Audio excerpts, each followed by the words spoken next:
Yun guys, may gagawin tayo. Mitsubishi Pajero. Ayan. 6 cylinder siya. Di gasolina. Magpapalit tayo ng timing belt guys. Okay. Ang problema natin, walang magbibideo sa atin. Kaya dahan-dahan lang ang ating pagbibideo o hindi natin makukuha ng video lahat ng magawa.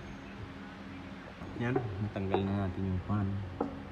Saka yung air guide. Ayun. Dito naman tayo, tatanggal tayo ng water pump. Ayan. Tapos itong cover nya. Okay.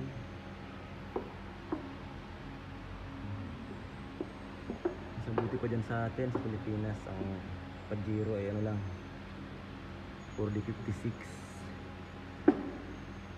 Dito hindi 6 cylinder na di gasolina. Medyo mahirap-hirap paklasin lahat eh. Maraming mga ano nasabit. Sayang guys, wala tayong sa video.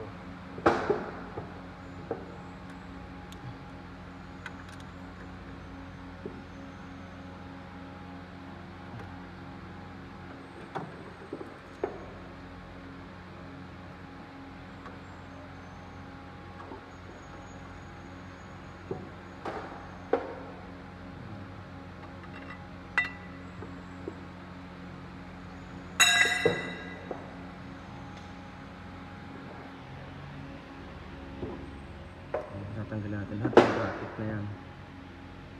Okay. And guys, palagi ang crankshaft nakalagay sa T. T or kung sa iba naman 0. Nasa 0. Dahil yan ay T, hindi tayo lagi sa T. Kung tayong pupunta dyan sa advance, dahil ang PDC nya, yan talagang T. Yan ang pinaka timing ng crankshaft.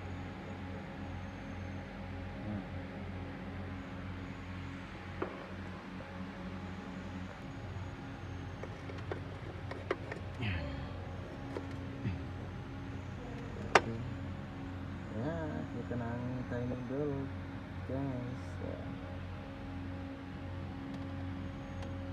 Okay, tanggalin natin ito isang timing cable.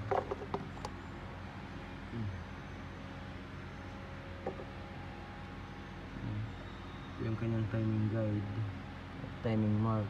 Ito sa bank 1 camshaft. Dito naman tayo sa kabila guys.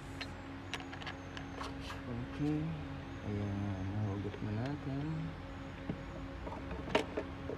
Alam nyo bang hindi natin matanggal ito dahil dito sa aircon. Ang daming babaklasin kapag tinanggal pa natin yan. Yung sa aircon na yan. Medyo mahirap-hirap eh. Bumabangga eh. Ang hirap pag walang tagahawak ng camera guys. Ayan. Ayan. Dito bumabangga yung sa aircon dyan oh. Yung bracket ng aircon dito guys. Ayan. Doon siya bumabangga. Ngayon, natanggalin natin ang pulley para matanggal natin ang cover na ito. Ayan guys. Ito rin dito. Ayan o. Saka ito. Huwag kayo dyan ha.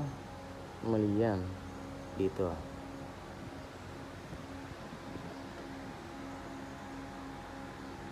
Mitsubishi Pajero 6 cylinder. Yan, timing guide. Yan, taplet center. Ito, bank 1. Yan yung nakatapat. Tanggalin natin ito guys. Ayun.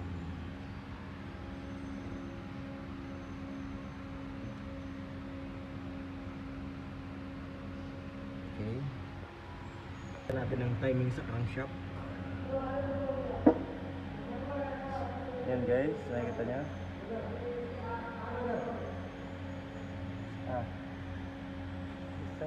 Chai. No, no sandwich ulit. Chai. Chai. Ano chai yung sandwich?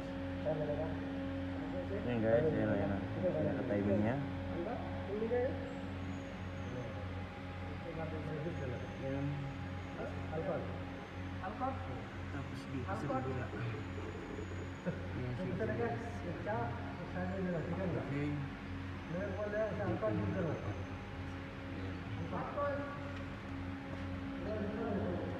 6-cylinder Mitsubishi Pajero.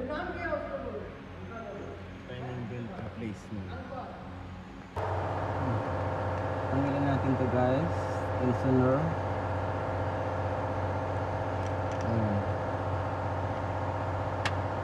Bago nyo hugutin, lagyan nyo muna ng pin. Ayan, para hindi na lumabas.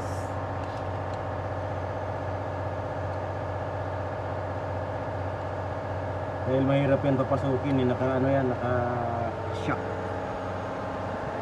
Yung pinsoner. Kailangan lagyan nyo muna siya ng pin. Ngayon, pwede na natin tanggalin ang belt guys.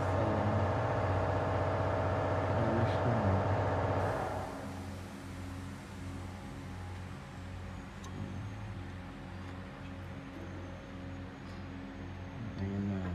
Ayan na, okay. Ito yung kanyang crank sensor. Marumi, lilinisan natin. May adjustan yan guys.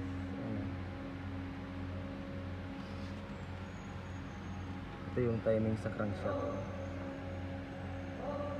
Ayan na. Okay.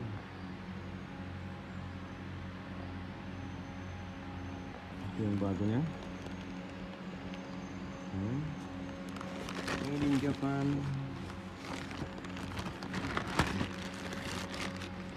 Ang hirap gumawa ng video kapag walang humahawak guys. Ayan. Ilagay natin dun sa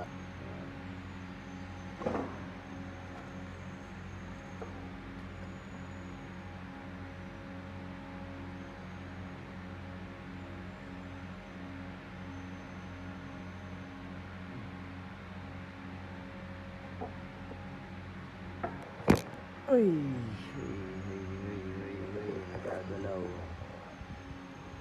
nagagalaw ang ating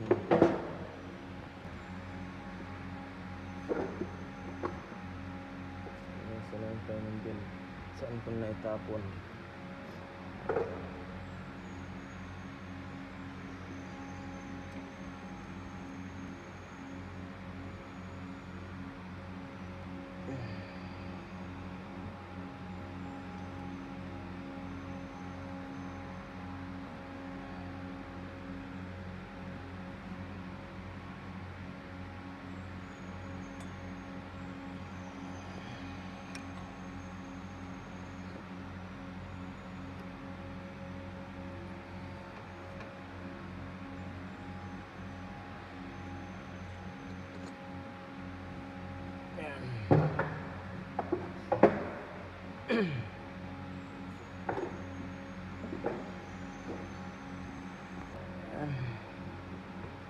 Kailangan mahigpit yan guys sa ilalim. Ayan. Okay.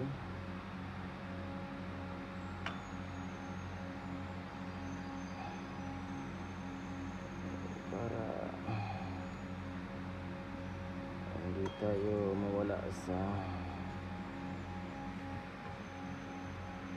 timing.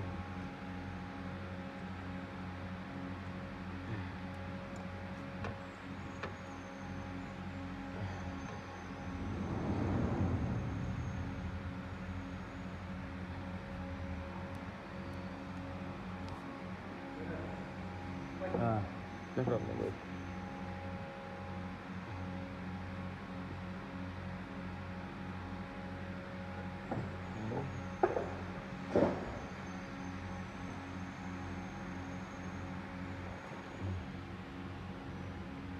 Lalagay na natin ng tensioner para mahigpit na siya. Okay. Tingnan dyan ha, hindi nagbago. Kakabit na natin ito. Basta titingnan nyo yan ha. Kailangan mahigpit siya dyan. Ayan. Tapos dito mahigpit din. Tapos naka timing siya dyan. Timing din siya dito. Ayan. Bago nilagyan ng tensioner. Di baling maluwag ito guys. Ayos lang yan. Ang mahalaga ito higpit. Ayan. Dito sa bangkwan. Saka dito. Di baling dyan maluwag. Higpitan niya ng tensioner. Ayan. Okay. Yan, higpitan na natin. Pagutin na natin to. Lagyan na natin yung pin. Lagyan na natin dyan. Ayan. Yung bagting yan ha. Ayan.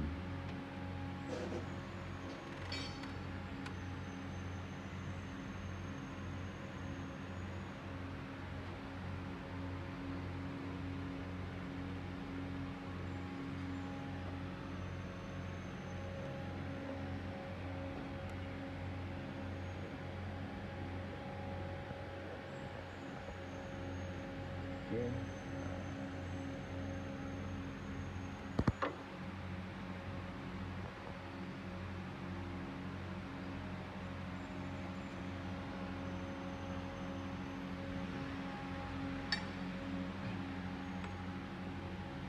Ito yung luma.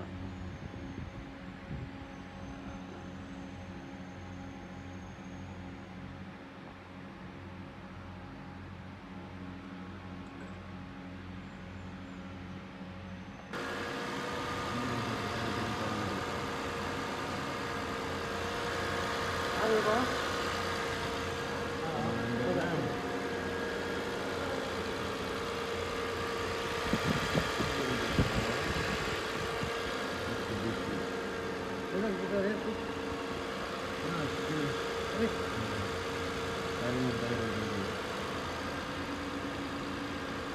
Guys, alam ko na